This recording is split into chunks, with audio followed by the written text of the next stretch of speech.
안녕하세요. 안종찬 목사입니다. 요즘 시대를 보면 온통 세상이 미쳐 돌아가는 것 같아 보입니다. 어찌 보면 수많은 사람들이 힘들고 어려운 시대에 마지못해 하루하루를 버티면서 사는 것 같이 보입니다. 사람이라면 누구나 즐겁고 행복하게 살기를 원합니다. 어렵고 힘들게 땀과 눈물을 흘리며 겨우 밥이나 먹고 살기를 원하는 사람은 없을 것입니다. 마찬가지로 신앙인이라면 신앙생활도 평안하고 즐겁게 누리며 하고 싶을 것입니다. 뼈를 깎는 아픔과 고통을 겪으며 신앙생활을 하기 원하는 사람은 없을 것입니다. 핍박과 연단을 달게 받으며 믿음으로 성화되기를 원하는 사람도 많지 않을 것입니다. 어렵고 힘든 시대가 왜 우리 앞에 이렇게 펼쳐졌는지 깊이 생각한 분들도 있을 것입니다. 그러나 그냥 어찌하다 보니 코로나라는 세균이 전 세계에 퍼져서 우리가 이렇게 힘들게 사는구나 라고 생각하는 분들도 계실 것입니다.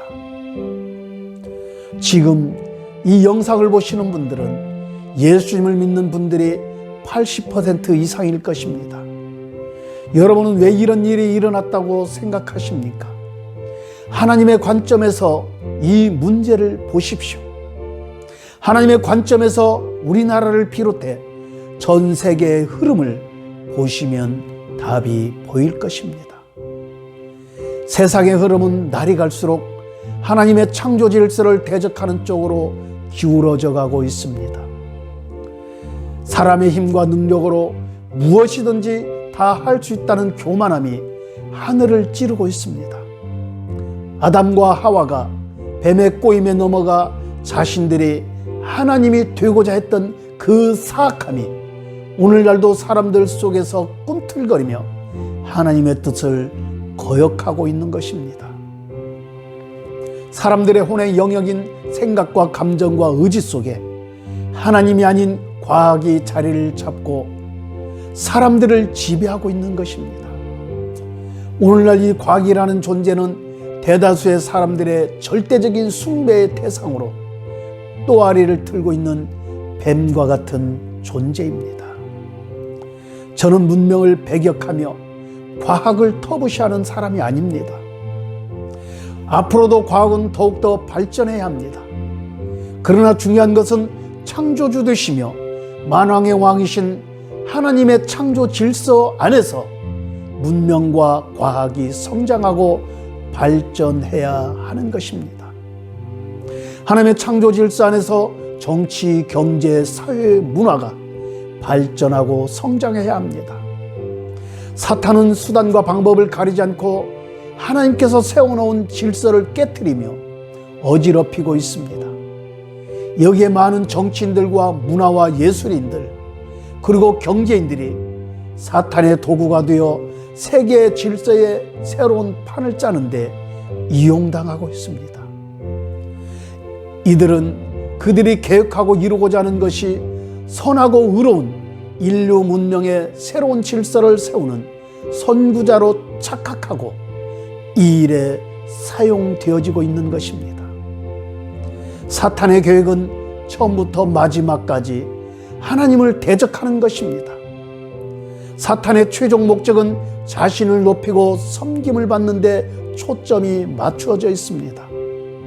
오늘날 정치, 경제, 사회, 문화, 과학 이 최상의 꼭지점에는 바로 사탄이 자리를 잡고 있습니다. 이 사탄은 하나님이 아닌 자신을 찬양하며 경배하도록 사람들을 미혹하고 있습니다. 우리 믿음의 사람들은 깨어나야 합니다. 우리는 일어나야 합니다.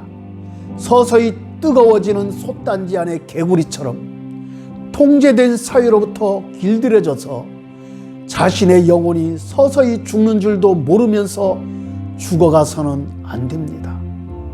우리는 예수 그리스도 안에서 자유해야 합니다. 우리는 우리 대한민국을 위해 기도해야 합니다. 우리는 우리 민족을 위해 기도해야 합니다. 우리는 온 인류를 품고 기도해야 합니다. 하나님이 아닌 다른 것들을 따르며 섬긴 죄악을 회개해야 합니다.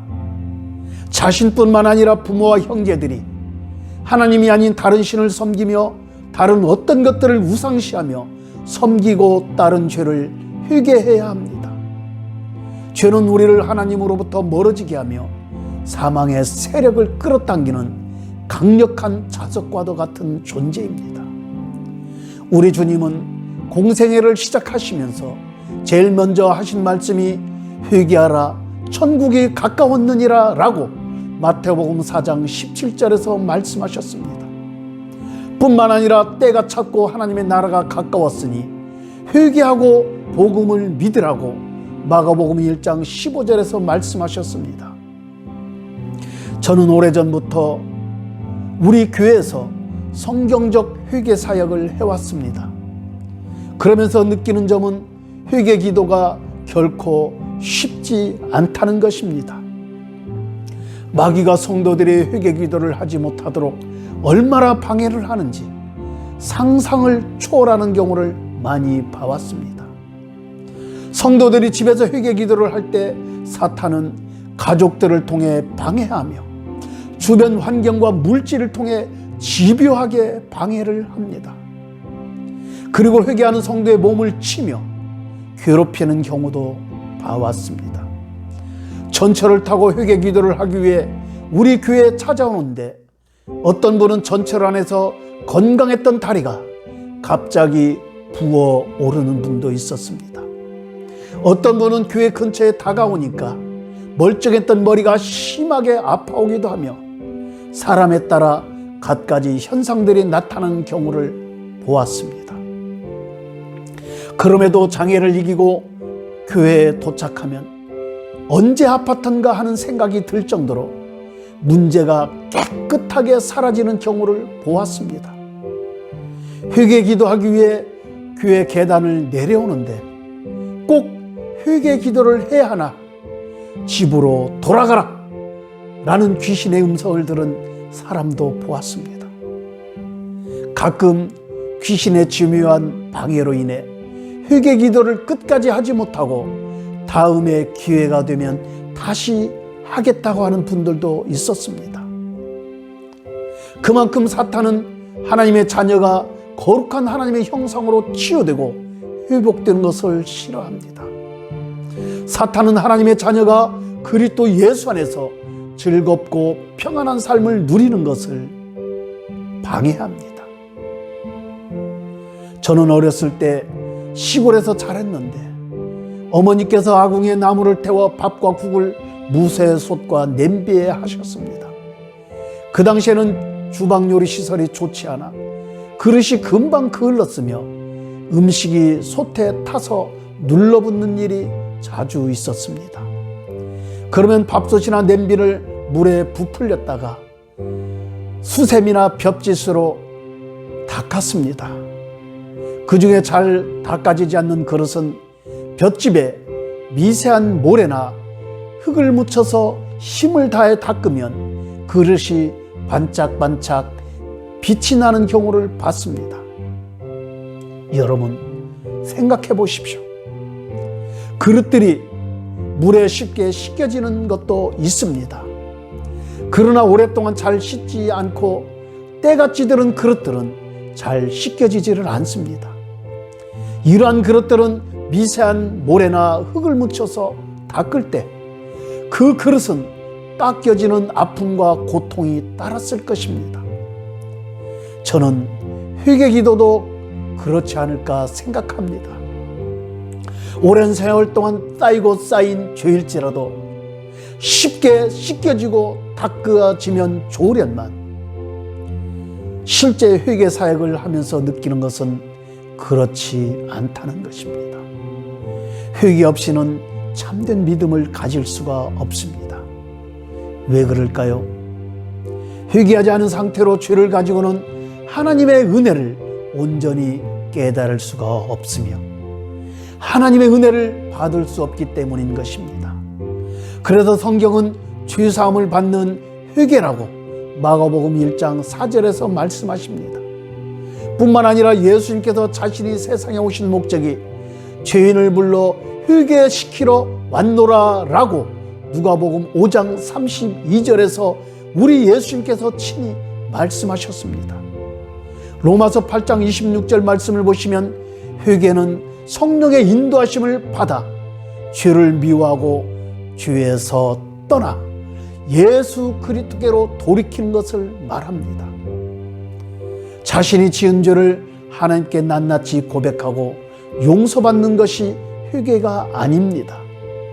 진정한 회개는 성령의 인도하심으로 죄에서 돌이켜 새 사람이 되어 주님과 동행하는 것이 진정한 회개인 것입니다.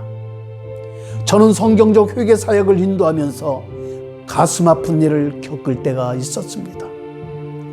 가슴을 치고 콧물을 흘리며 통곡하며 회개를 하신 분들 중에 다시 옛사람으로 돌아가서 살아가는 사람들을 볼 때 마음이 아픕니다.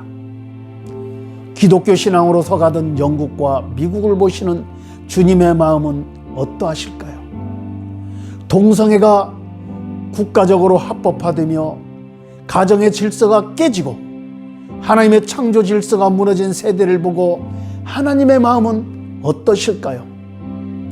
피조물인 인간들에게 하나님의 이름이 만홀히 여김을 받는 이 시대, 하나님의 아버지의 마음은 어떠실까요? 우리 믿는 사람들은 세상 사람들에게 어떤 존재이며 이 시간 영상을 보시는 여러분은 하나님께 어떤 존재입니까? 멸망으로 치닫고 있는 이 세상에 지금 우리가 외쳐야 할 말은 무엇일까요? 주님께서 하신 말씀, 회개하라 천국이 가까웠느니라는 말씀이 아닐까 생각이 됩니다. 우리는 일어나야 합니다. 나만의 신앙, 자신이 속한 교회만을 생각할 것이 아니라 오직 주님 안에서 연합하여 하나가 되어야 합니다. 주님의 심장으로 나와 내 가족, 우리 교회와 세계 열방의 죄악을 내가 지은 죄처럼 동일시하며 회개해야 합니다. 주님은 회개하지 않는 명목상의 크리스천 1만 명보다 회개하는 성도 1명을 더 기뻐하실 것입니다. 회개의 실제는 천국입니다. 진정한 회개 없이 신앙생활을 온전하게 할 수가 없습니다. 진정한 회개 없이 신앙은 바르게 성장할 수가 없습니다. 진짜 예수님을 믿는 사람은 자신에게 조금만 죄성이 보여도 곧바로 회개합니다. 왜냐하면 죄를 가지고는 천국의 실제 되신 주님과 함께 할 수 없다는 것을 뼈저리게 알기 때문이죠. 천국의 실제 되신 주님과 함께 하는 사람, 천국의 실제 되신 주님과 함께 사는 사람, 바로 그 사람은 이 땅에서도 천국을 누리는 사람인 것입니다. 그렇습니다. 회개는 에베소서 4장 24절의 말씀과 같이 의와 진리와 거룩함을 이루며 천국의 실제 되신 예수 그리스도와 함께 생명의 길을 동행하는 것입니다. 할렐루야.